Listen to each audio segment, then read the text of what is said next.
Given the strange and uncertain times that we are in, and they are strange, and they are uncertain,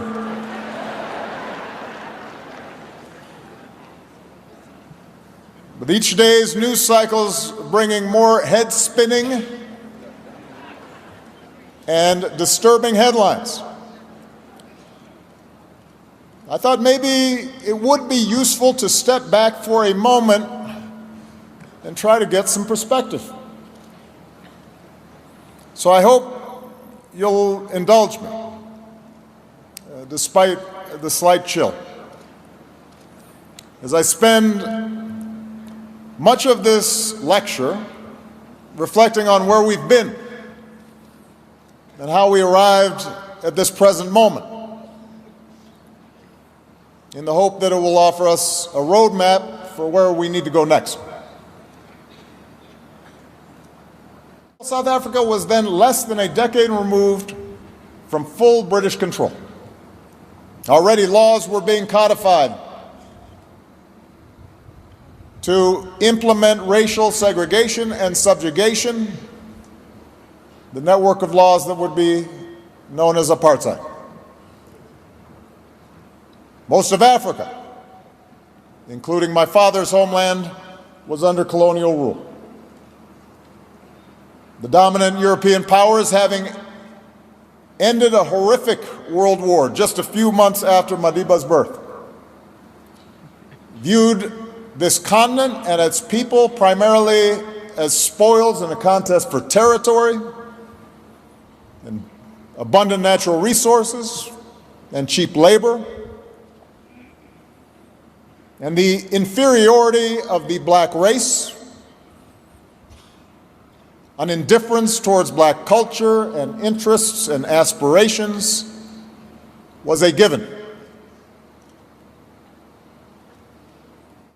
And such a view of the world, that certain races, certain nations, certain groups were inherently superior, and that violence and coercion is the primary basis for governance,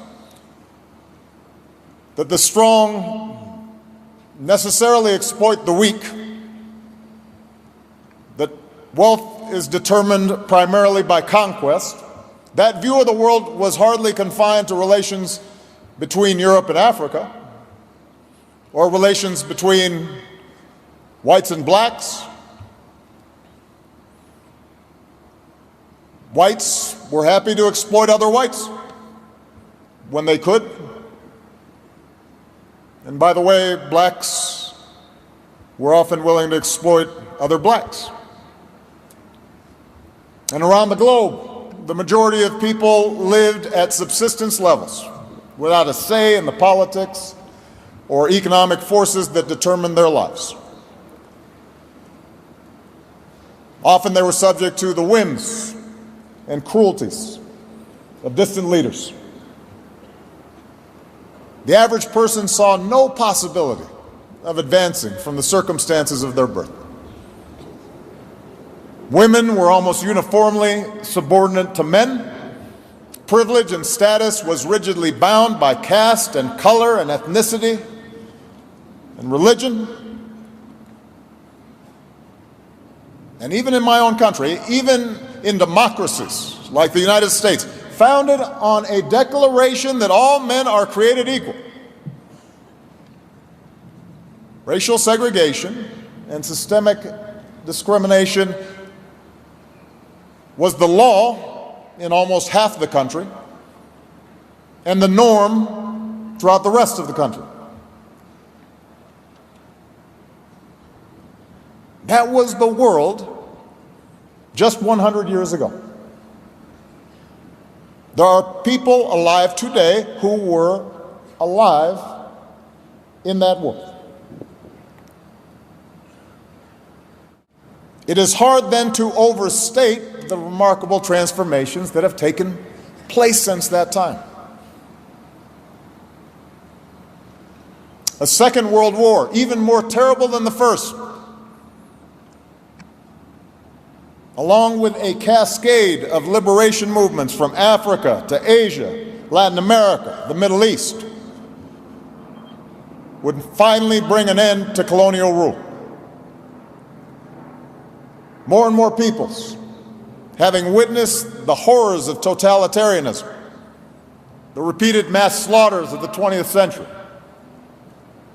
began to embrace a new vision for humanity, a new idea, one based not only on the principle of national self-determination, but also on the principles of democracy and rule of law and civil rights and the inherent dignity of every single individual.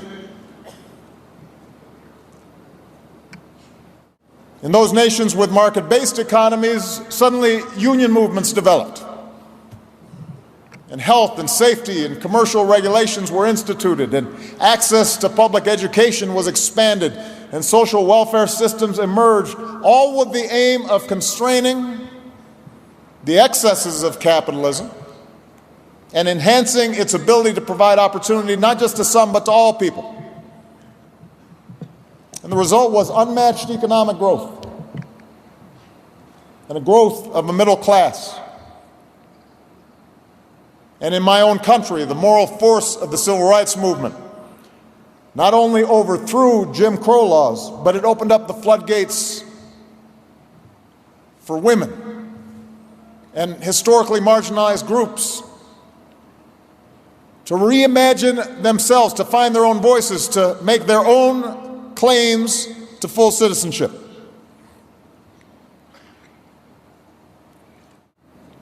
And meanwhile, the spread of the internet made it possible for people to connect across oceans, and cultures and continents instantly were brought together, and potentially all the world's knowledge could be in the hands of a small child in even the most remote village. And now an entire generation has grown up in a world that by most measures has gotten steadily freer and healthier and wealthier and less violent and more tolerant during the course of their lifetimes.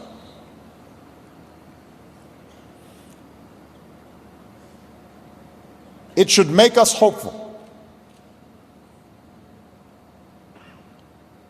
But if we cannot deny the very real strides that our world has made since that moment when Madiba took those steps out of confinement, we also have to recognize all the ways that the international order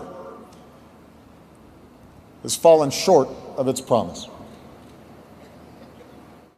In fact, it is in part because of the failures of governments and powerful elites to squarely address the shortcomings and contradictions of this international order that we now see much of the world threatening to return to an older, a more dangerous, a more brutal way of doing business.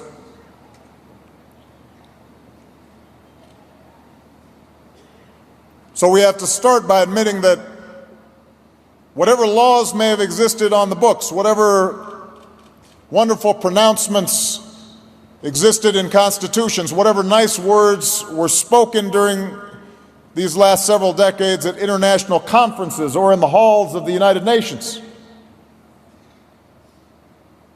the previous structures of privilege and power and injustice and exploitation never completely went away. They were never fully dislodged.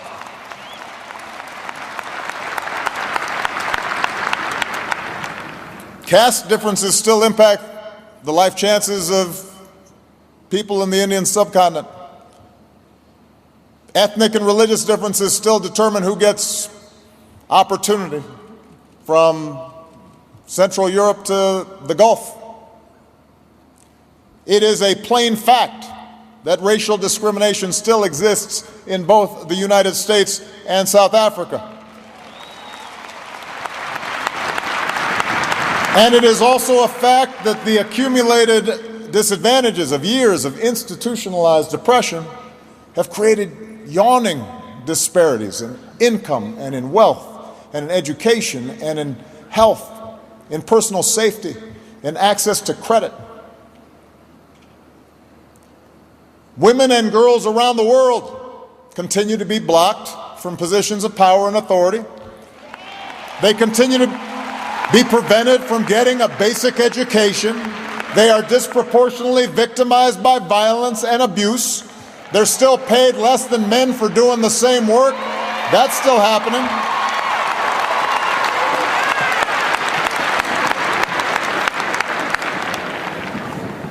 Economic opportunity, for all the magnificence of the global economy, all the shining skyscrapers that have transformed the landscape around the world, entire neighborhoods, entire cities, entire regions, entire nations have been bypassed. In other words, for far too many people, the more things have changed, the more things stayed the same.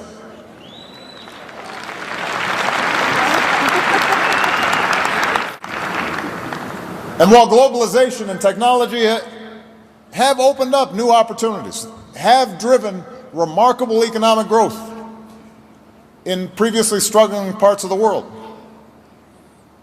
globalization has also upended the agricultural and manufacturing sectors in many countries, has also greatly reduced the demand for certain workers, has helped weaken unions and laborers' bargaining power.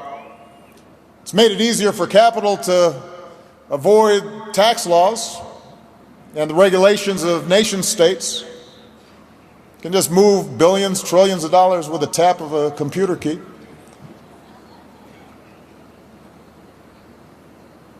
And the result of all these trends has been an explosion in economic inequality.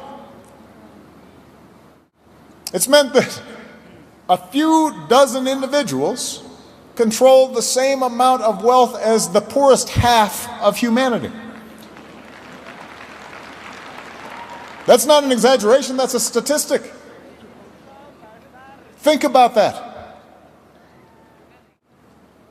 In many middle-income and developing countries, new wealth has just tracked the old bad deal that people got because it reinforced or even compounded existing patterns of inequality. The only difference is it created even greater opportunities for corruption on an epic scale.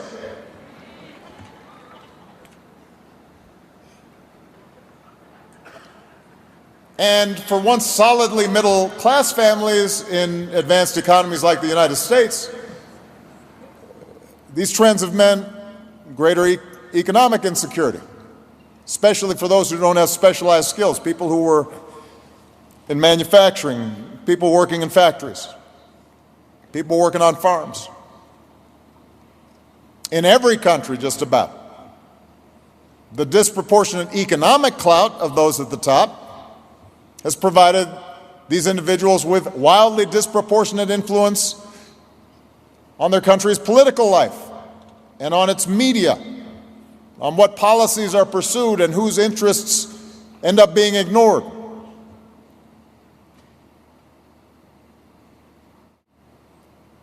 Now, it should be noted that this new international elite, the professional class that supports them, differs in important respects from the ruling aristocracies of old.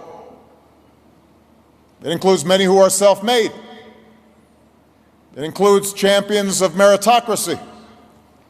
And although still mostly white and male, as a group, they reflect a diversity of nationalities and ethnicities that would have not existed 100 years ago. A decent percentage consider themselves liberal in their politics, modern and cosmopolitan in their outlook. unburdened by parochialism or nationalism or overt racial prejudice or strong religious sentiment. They are equally comfortable in New York or London or Shanghai or Nairobi or Buenos Aires or Johannesburg. Many are sincere and effective in their philanthropy. Some of them count Nelson Mandela among their heroes. Some even supported Barack Obama for the presidency of the United States. And by virtue of my status as a former head of state, some of them consider me as an honorary member of the club.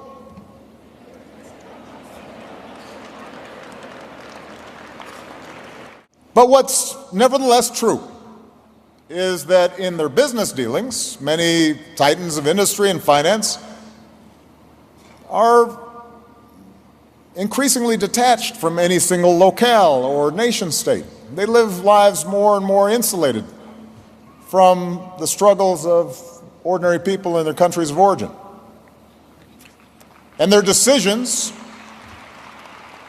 to shut down a manufacturing plant or to try to minimize their tax bill by shifting profits to a tax haven with the help of high-priced accountants or lawyers, or their decision to take advantage of lower-cost immigrant labor, or their decision to pay a bribe,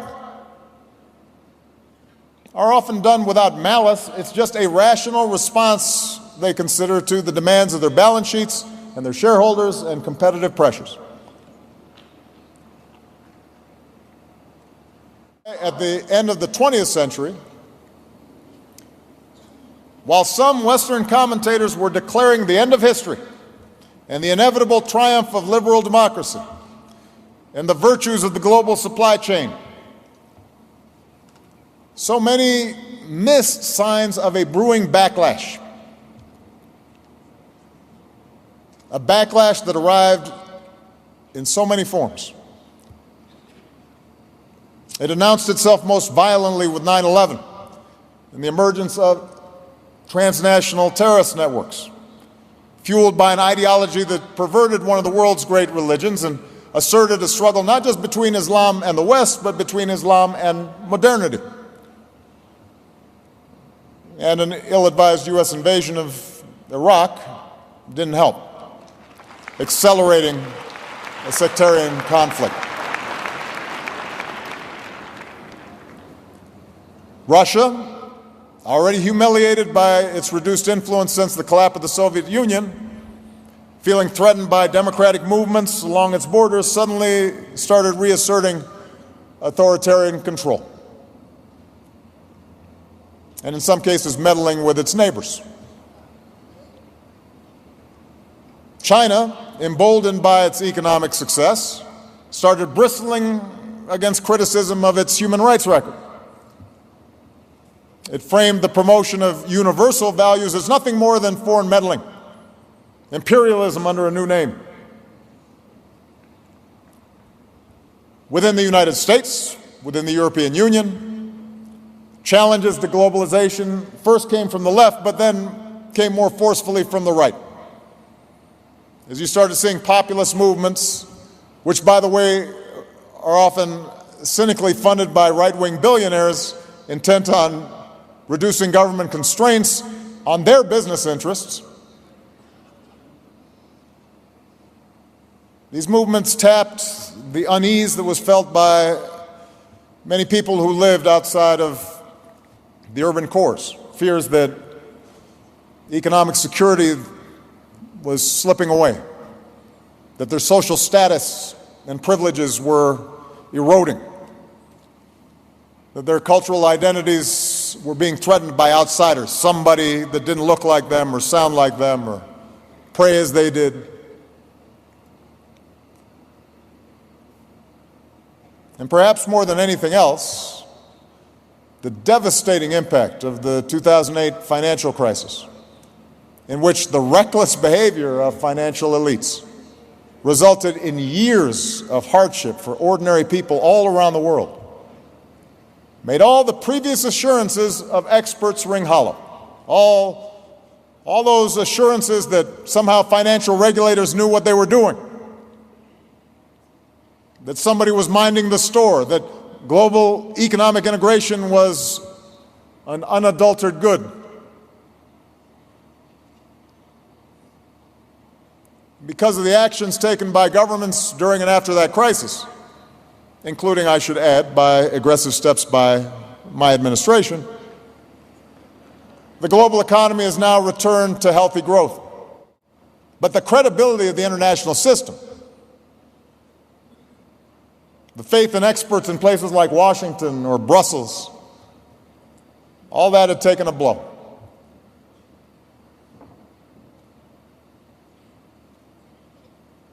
And a politics of fear and resentment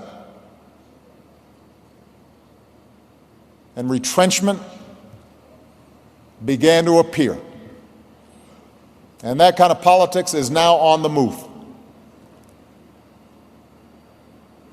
It's on a move at a pace that would have seemed unimaginable just a few years ago. I am not being alarmist, I am simply stating the facts. Look around. Strongman politics are ascendant suddenly, whereby elections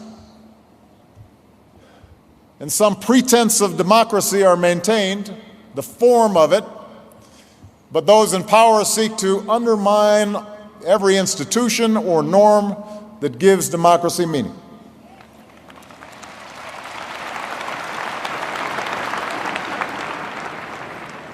In the West, you've got far-right parties that oftentimes are based not just on platforms of protectionism and closed borders, but also on barely hidden racial nationalism. Many developing countries now are looking at China's model of authoritarian control combined with mercantilist capitalism as preferable to the messiness of democracy. Who needs free speech as long as the economy is going good? The free press is under attack. Censorship and state control of media is on the rise.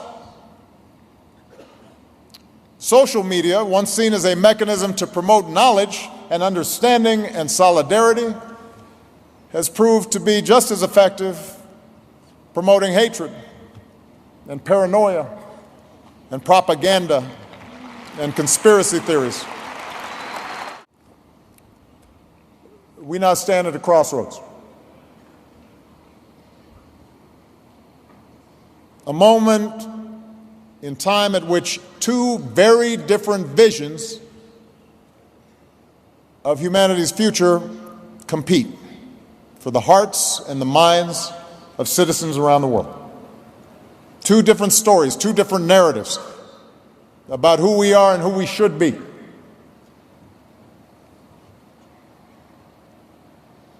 How should we respond?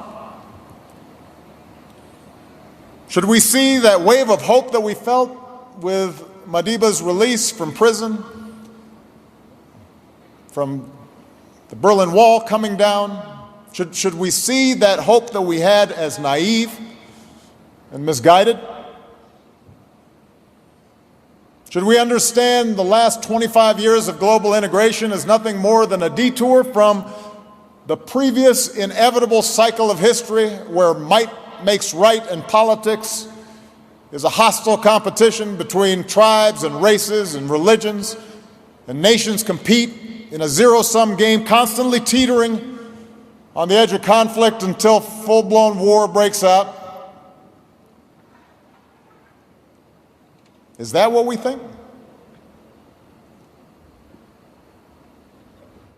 Let me tell you what I believe.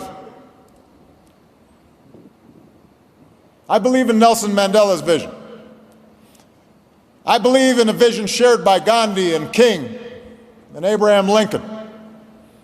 I believe in a vision of equality and justice and freedom and multiracial democracy built on the premise that all people are created equal and they're endowed by our Creator with certain inalienable rights.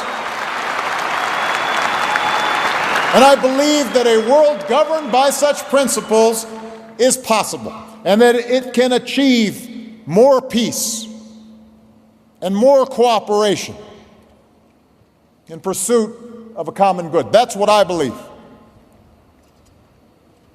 And I believe we have no choice but to move forward.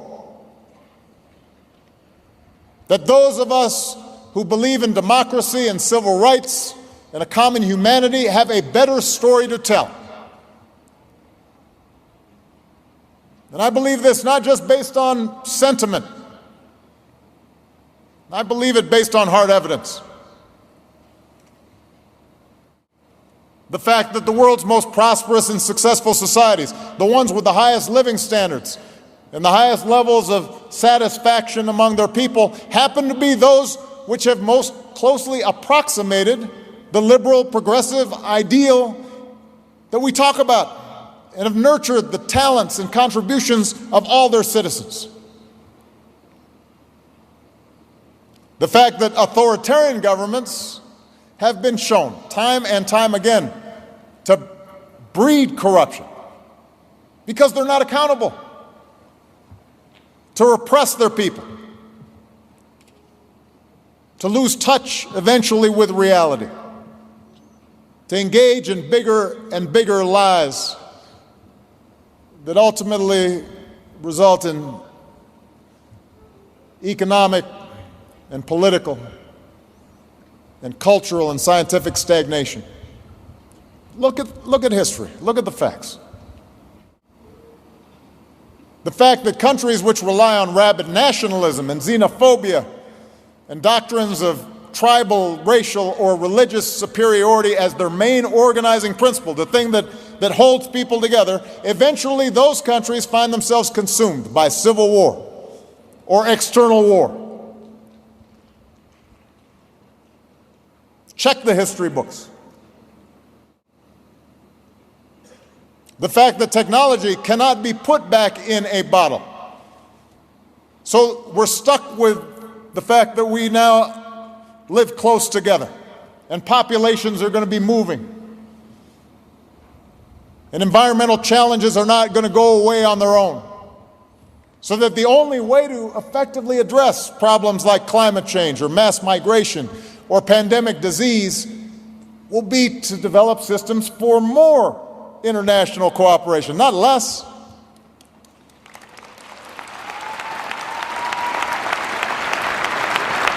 We have a better story to tell. But to say that our vision for the future is better is not to say that it will inevitably win.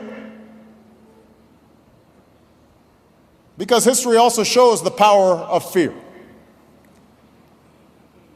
History shows the lasting hold of greed and the desire to dominate others in the minds of men, especially men. History shows how easily people can be convinced to turn on those who look different or worship God in a different way. So if we're truly to continue Madiba's long walk towards freedom, we're going to have to work harder, and we're going to have to be smarter. We're going to have to learn from the mistakes of the recent past. Those of us who believe in freedom and democracy, we are going to have to fight harder to reduce inequality and promote lasting economic opportunity for all people. Now, I don't believe in economic determinism. Human beings don't live on bread alone.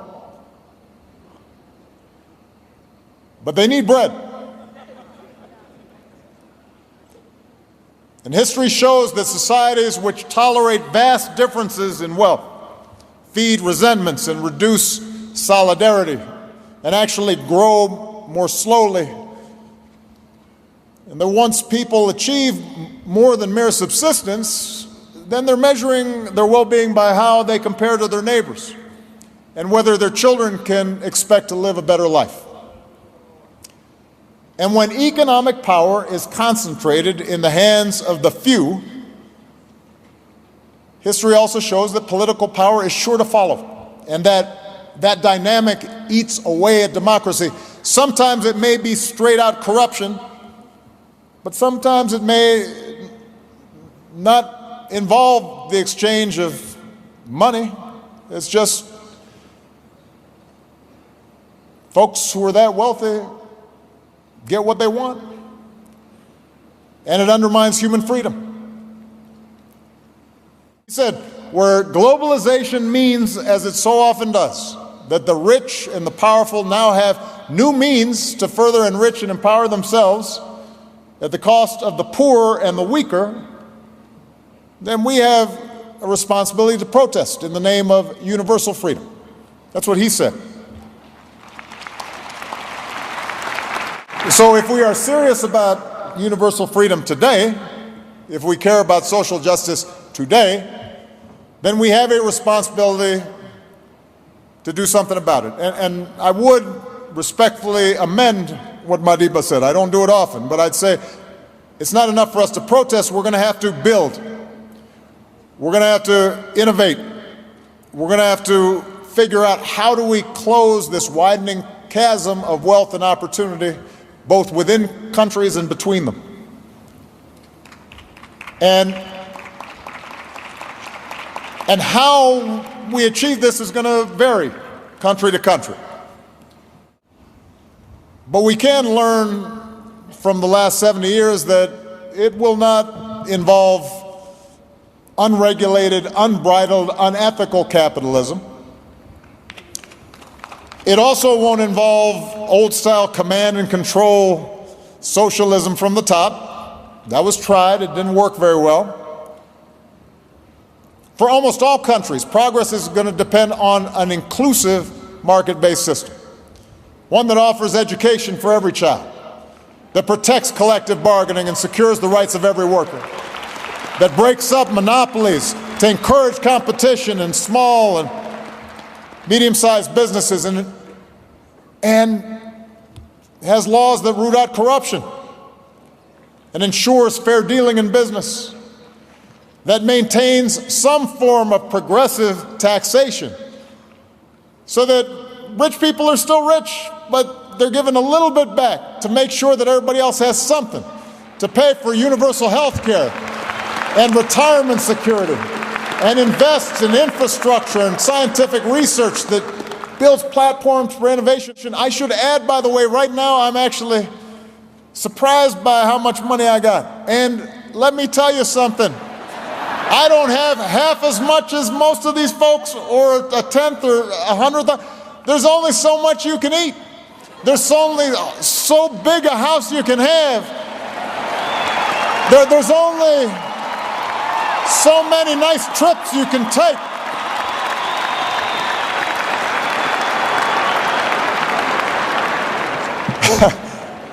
I mean, it's enough.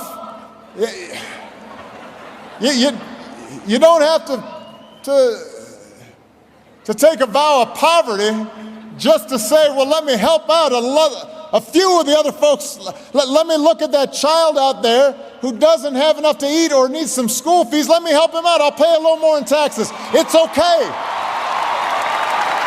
I can afford it. I mean, it shows a poverty of ambition to just want to take more and more and more. Instead of saying, well, I've got so much, who can I help? How can I give more and more and more? That's ambition.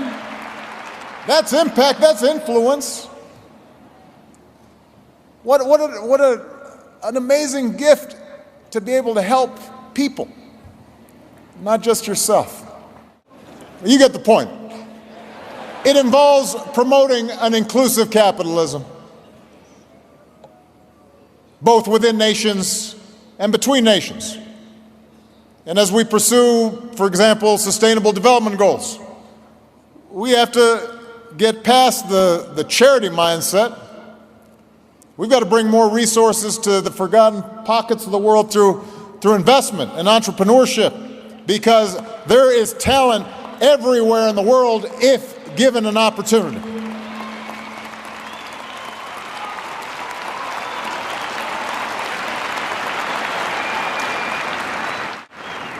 When it comes to the international system of commerce and trade, it's legitimate for poorer countries to continue to seek access to wealthier markets. And by the way, wealthier markets, that's not the big problem that you're having. A small African country is sending you tea and flowers. That's not your biggest economic challenge. It's also proper for advanced economies like the United States to insist on reciprocity from nations like China that are no longer solely poor countries, to make sure that they're providing access to their markets and that they stop taking intellectual property and hacking our servers. But even as there are discussions to be had around trade and commerce, it's important to recognize this reality.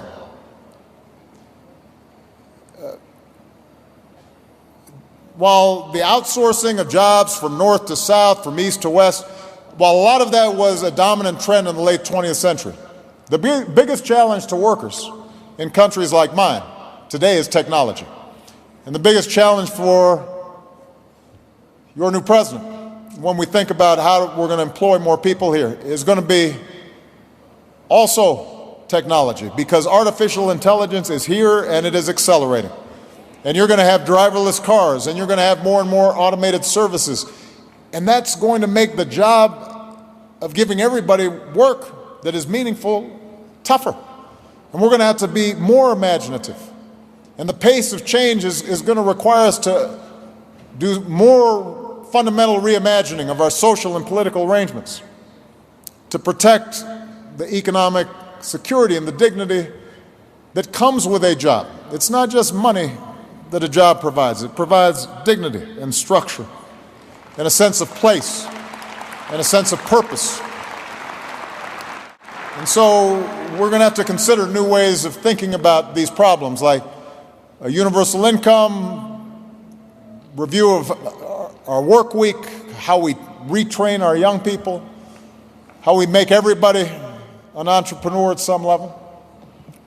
But we're going to have to worry about economics if we want to get democracy back on track. Second, Madiba teaches us that some principles really are universal. And the most important one is the principle that we are bound together by a common humanity and that each individual has inherent dignity and worth. Now, it's surprising that we have to affirm this truth today. More than a quarter century after Madiba walked out of prison, I still have to stand here at a lecture and devote some time to saying that black people and white people and Asian people and Latin American people and women and men and gays and straights, that we are all human, that our differences are superficial, and that we should treat each other with care and respect. I would have thought we would have figured that out by now. I thought that basic notion was well established.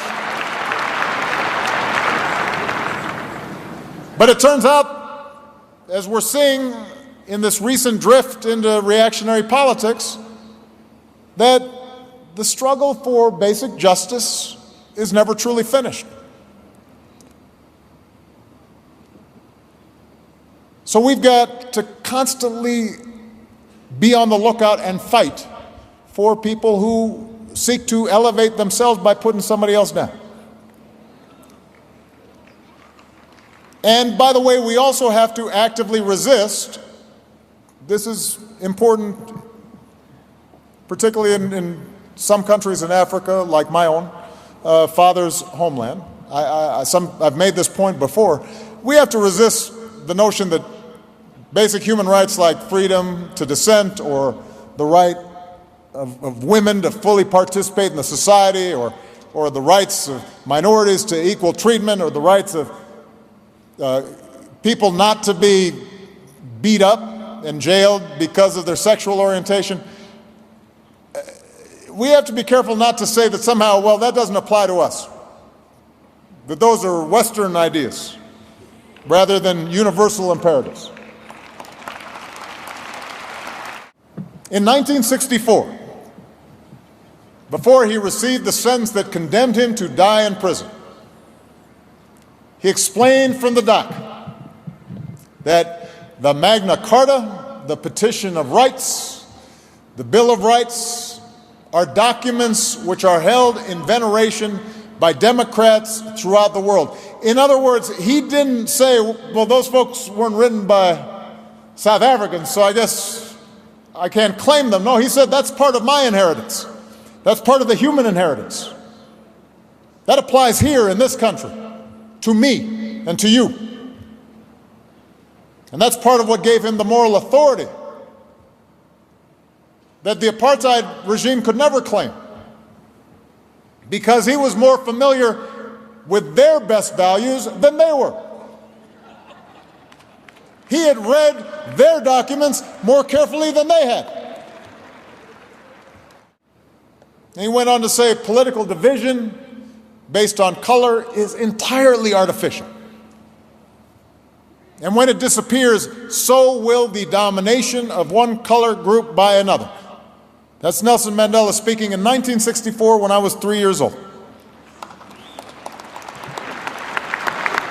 What was true then remains true today. Basic truths do not change. It is a truth that can be embraced by the English and by the Indian, and by the Mexican, and by the Bantu, and by the Luo, and by the American. It is a truth that lies at the heart of every world religion, that we should do unto others as we'd have them do unto us. That we see ourselves in other people, that we can recognize common hopes and common dreams. And it is a truth that is incompatible with any form of discrimination based on race or religion or gender or sexual orientation. And it is a truth that, by the way, when embraced, actually delivers practical benefits, since it ensures that a society can draw upon the talents and energy and skill of all its people. Now, embracing our common humanity does not mean that we have to abandon our unique ethnic and national and religious identities. Madiba never stopped being proud of his tribal heritage. He didn't stop being proud of being a black man and being a South African. But he believed, as I believe, that you can be proud of your heritage without denigrating those of a different heritage. In fact, you dishonor your heritage. It would make me think that you're a little insecure about your heritage if you got to put somebody else's heritage down. Yeah, that's right. Don't you get a sense sometimes, again, I'm ad-libbing here, that these people who are so intent on putting people down and puffing themselves up, that they're small-hearted, that there's something they're just afraid of. Madiba knew that we cannot claim justice for ourselves when it's only reserved for some.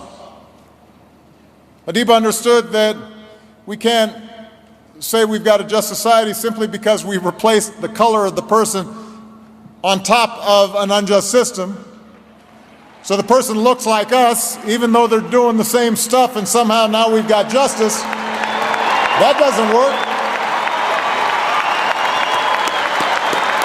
It's not justice if now you're on top, so I'm going to do the same thing that those folks were doing to me, now I'm going to do it to you. That's not justice. I detest racialism, he said, whether it comes from a black man or a white man.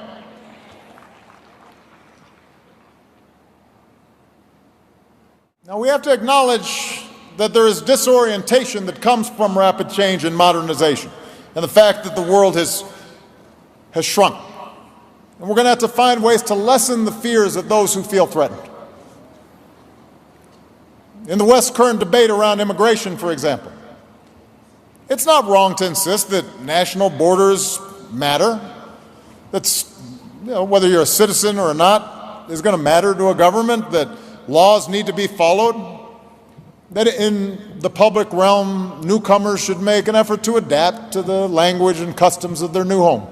Those are legitimate things, and we have to be able to engage people who do feel as if things are not orderly. But that can't be an excuse for immigration policies based on race or ethnicity or religion. There's got to be some consistency. And we can enforce the law while respecting the essential humanity of those who are striving for a better life. For a mother with a child in her arms, we can recognize that could be somebody in our family. That could be my child. Third, Madiba reminds us that democracy is about more than just elections. Had he chose, Madiba could have governed by executive fiat, unconstrained by checks and balances. But instead, he helped guide South Africa through the drafting of a new constitution, drawing from all the institutional practices and democratic ideals that had proven to be most sturdy, mindful of the fact that no single individual possesses a monopoly on wisdom. No individual, not Mandela, not Obama, are entirely immune to the corrupting influences of absolute power if you can do whatever you want. And everyone's too afraid to tell you when you're making a mistake. No one's immune from the dangers of that. Mandela understood this. He said, democracy is based on the majority principle. This is especially true in a country such as ours, where the vast majority have been systematically denied their rights. At the same time, democracy also requires the rights of political and other minorities be safeguarded. He understood it's not just about who has the most votes, it's also about the civic culture that we build that makes democracy work. So we have to stop pretending that countries that just hold an election where sometimes the winner somehow magically gets 90% of the vote because all the opposition is locked up or can't get on TV is a democracy. Democracy depends on strong institutions, and it's about minority rights and checks and balances and freedom of speech and freedom of expression and a free press and the right to protest and petition the government and an independent judiciary and everybody having to follow the law. And yes, democracy can be messy and it can be slow and it can be frustrating. I know, I promise.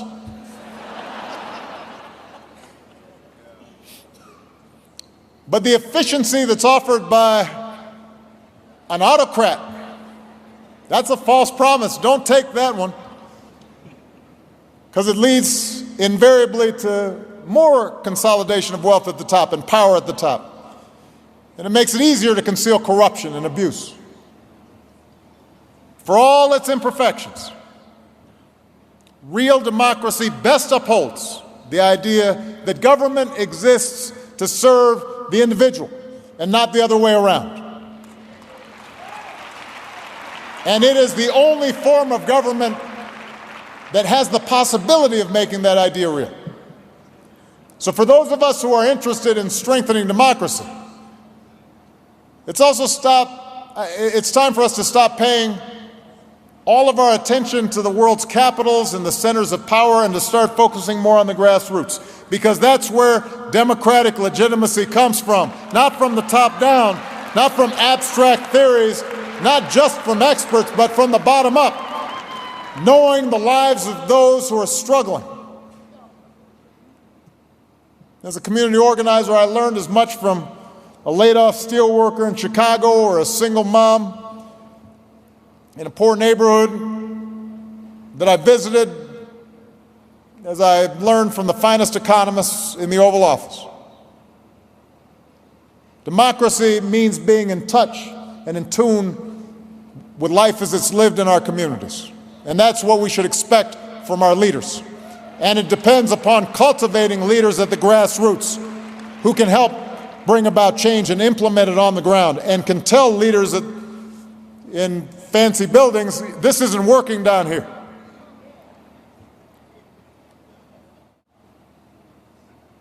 And to make democracy work, Madiba shows us that we also have to keep teaching our children and ourselves, and this is really hard, to engage with people not only who look different, but who hold different views.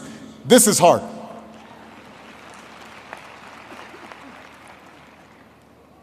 Most of us prefer to surround ourselves with opinions that validate what we already believe. You notice the people who you think are smart are the people who agree with you. Funny how that works. But democracy demands that we're able also to get inside the reality of people who are different than us, so we can understand their point of view. Maybe we can change their minds, but maybe they'll change ours. And you can't do this if you just out of hand disregard what your opponents have to say from the start. And you can't do it if you insist that those who aren't like you, because they're white or because they're male, that somehow there's no way they can understand what I'm feeling, that somehow they lack standing to speak on certain matters.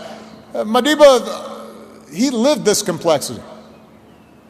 In prison, he studied Afrikaans so that he could better understand the people who were jailing him. And when he got out of prison, he extended a hand to those who had jailed him, because he knew that they had to be a part of the democratic South Africa that he wanted to build. To make peace with an enemy, he wrote, one must work with that enemy, and that enemy becomes one's partner. So those who traffic in absolutes when it comes to policy, whether it's on the left or the right, they make democracy unworkable. You can't expect to get 100% of what you want all the time. Sometimes you have to compromise. That doesn't mean abandoning your principles, but instead it means holding on to those principles and then having the confidence that they're going to stand up to a serious democratic debate.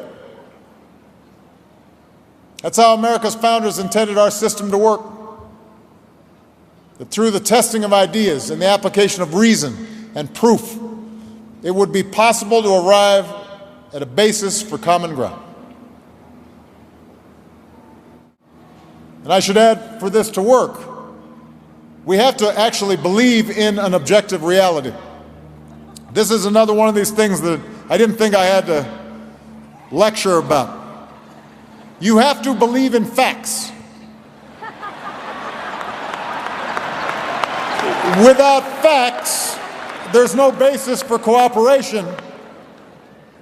If I say this is a podium and you say this is an elephant, it's going to be hard for us to cooperate. I can find common ground for those who oppose the Paris Accords. Because, for example, they might say, well, it's not going to work. You can't get everybody to cooperate. Or they might say, it's more important for us to provide cheap energy for the poor, even if it means in the short term that there's more pollution. At least I can have a debate with them about that. And I can show them why I think clean energy is the better path, especially for poor countries, that you can leapfrog old technologies. I can't find common ground if somebody says climate change is just not happening. when almost all the world's scientists tell us it is. I don't know where to start talking to you about this. If you start saying it's an elaborate hoax, I don't know where do we start?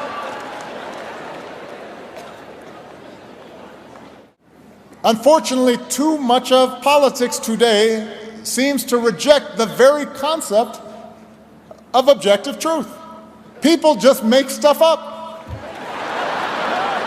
They just make stuff up. We see it in the growth of state-sponsored propaganda. We see it in internet-driven fabrications. We see it in the blurring of lines between news and entertainment. We see the utter loss of shame among political leaders where they're caught in a lie and they just double down and they lie some more.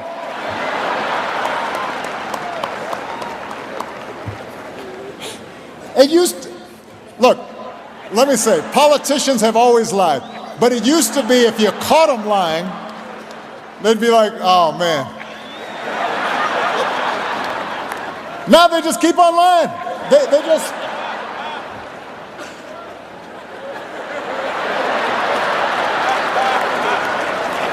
We see it in the promotion of anti-intellectualism and the rejection of science from leaders who find critical thinking and analysis and data somehow politically inconvenient. And as with the denial of rights, the denial of facts runs counter to democracy. It could be its undoing, which is why we have to zealously protect independent media. And we have to guard against the tendency for social media to become purely a platform for spectacle and outrage and disinformation. And we have to insist that our schools teach critical thinking to our young people, not just blind obedience.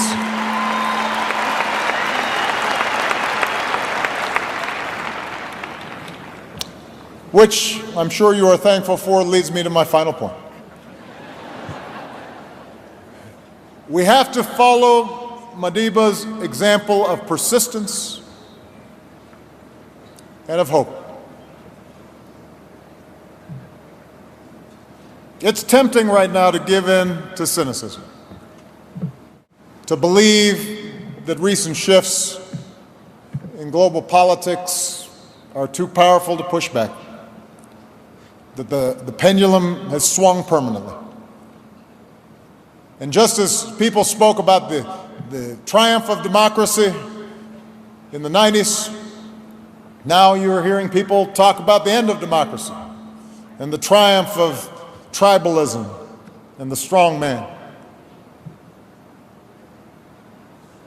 We have to resist that cynicism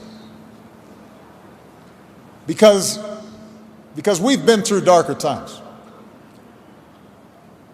We've been in lower valleys. Yes, by the end of his life, Madiba embodied the successful struggle for human rights. But that journey was not easy. It wasn't preordained. The man went to prison for almost 3 decades. He split limestone in the heat, and he slept in a small cell and was repeatedly put in solitary confinement. And I remember talking to some of his former colleagues saying how they hadn't realized when they were released just the sight of a child, the idea of holding a child, they had missed. It wasn't something available to them for decades. And yet somehow his power actually grew during those years. And the power of his jailers diminished because he knew that if you stick to what's true, if you know what's in your heart and you're willing to sacrifice for it, even in the face of overwhelming odds, then it might not happen tomorrow. It might not happen next week. It might not even happen in your lifetime. Things may go backwards for a while, but ultimately, right makes might, not the other way around. Ultimately, the better story can win out. And as strong as Madiba's spirit may have been, he would not have sustained that hope had he been alone in the struggle. Part of what buoyed him up was he knew that each year the ranks of freedom fighters were replenishing. Young men and women here in South Africa, in the ANC and beyond, but also black and white and Indian, from across the countryside, across the continent, around the world, who in those most difficult days would keep working on behalf of his vision. And that's what we need right now. We don't just need one leader. We don't just need one inspiration. What we badly need right now is that collective spirit. And I know that those young people, those hope carriers, are gathering around the world, because history shows that whenever progress is threatened and the things we care about most are in question, we should heed the words of Robert Kennedy, who spoke here in South Africa. He said, "Our answer is the world's hope. It is to rely on youth. It's to rely on the spirit of the young." So young people who are in the audience, who are listening,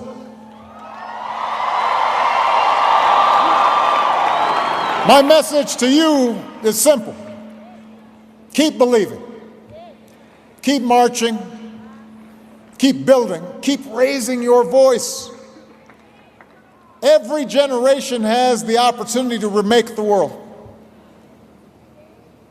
Mandela said, "Young people are capable, when aroused, of bringing down the towers of oppression and raising the banners of freedom." Now's a good time to be aroused.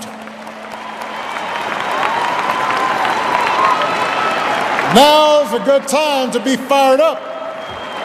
And for those of us who care about the legacy that we honor here today, about equality and dignity and democracy and solidarity and kindness, those of us who remain young at heart, if not in body, we have an obligation to help our youth succeed. Madiba reminds us that no one is born hating another person because of the color of his skin or his background or his religion. People must learn to hate. And if they can learn to hate, they can be taught to love. For love comes more naturally to the human heart. Love comes more naturally to the human heart. Let's remember that truth. Let's see it as our North Star. Let's be joyful in our struggle to make that truth manifest here on earth, so that 100 years from now, future generations will look back and say, they kept the march going. That's why we live under new banners of freedom. Thank you very much, South Africa. Thank you.